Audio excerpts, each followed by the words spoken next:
I am Owen. I work in the flood risk and infrastructure team, and we look after our flood assets and trash screens. I've been working with Conwy County Borough Council since 2014, just after the significant flood events in December 2013. There are 6 people in the flood team, but during significant flood events we were backed up by other officers in the flood risk and infrastructure team, open spaces and the response teams.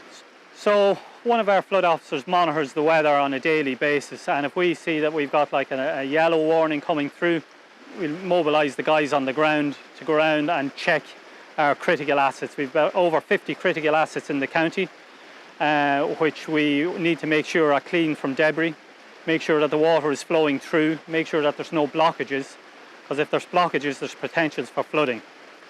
So they're the days before the event, and then if there's a storm event and it's raining really heavily, we'll have guys on the ground during that event. If an out-of-hours officer or the senior flood risk officer will monitor the event, he'll take phone calls from our call centre, take phone calls from members of the public, monitor social media, making sure that our assets are clear. If he identifies areas where there may be problems, and in Conwy we have plenty of flood hotspot areas, he'll direct the appropriate response, whether that be Conwy County Borough Council employed staff direct, or if needs be, sometimes we have to employ external contractors who come and help us out during significant events.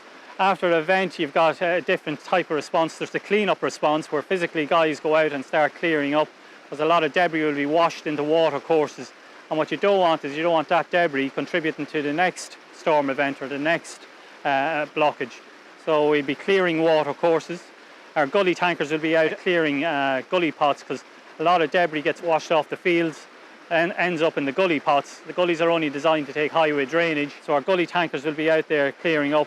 And then we'll also be doing a post-mortem and see how we can improve for the next event. We work across many of the North Wales agencies. We work with other local authorities as well, Denbighshire County Council sometimes.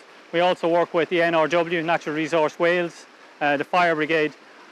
And then when needs be down in some of the towns down the valley, we certainly would have employed contractors with high-capacity agricultural pumps, and we've also employed contractors to monitor some of our critical assets, particularly down in Clanroost.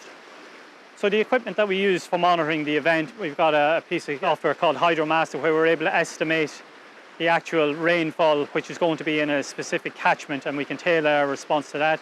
We have telemetry on some of our critical trash screens. The telemetry is made up of a sensor which monitors the water level on the upstream and downstream side of a critical asset. The water level changes and increases in one part, where it hits a trigger level, and we can direct a response to that. So we also have cameras fitted to those critical assets. We also use the NRW tide tables and also their river level sensors. So technology as well as eyes on the ground is a very important part of our job. As we've seen, winters are getting wetter, and these flood events are becoming more and more often. Even since last year, since Storm Ciara, we've probably had about 4 or 5 significant events in the county. People should, if they live in a flood risk area, they should always make sure that they are aware, watch the weather. Conwy is a beautiful place to live in, but we get a lot of rain, so if you live near a water course, be aware of the risks and be prepared to take action. As well as flooding from the water courses, more and more with climate change and future sea level rise, which is expected to be around 700 mil or 2.5 foot in the next 100 years, our coastal communities will become more and more vulnerable to flooding. So we have a programme of investment in our coastal defences, and over the next few years, as well as the works that are currently ongoing in places like Colwyn Bay, we would hope to improve the coastal defences all along the coastline from Clanbarveckan to Llandullas right down to Kimmel Bay and all places in between.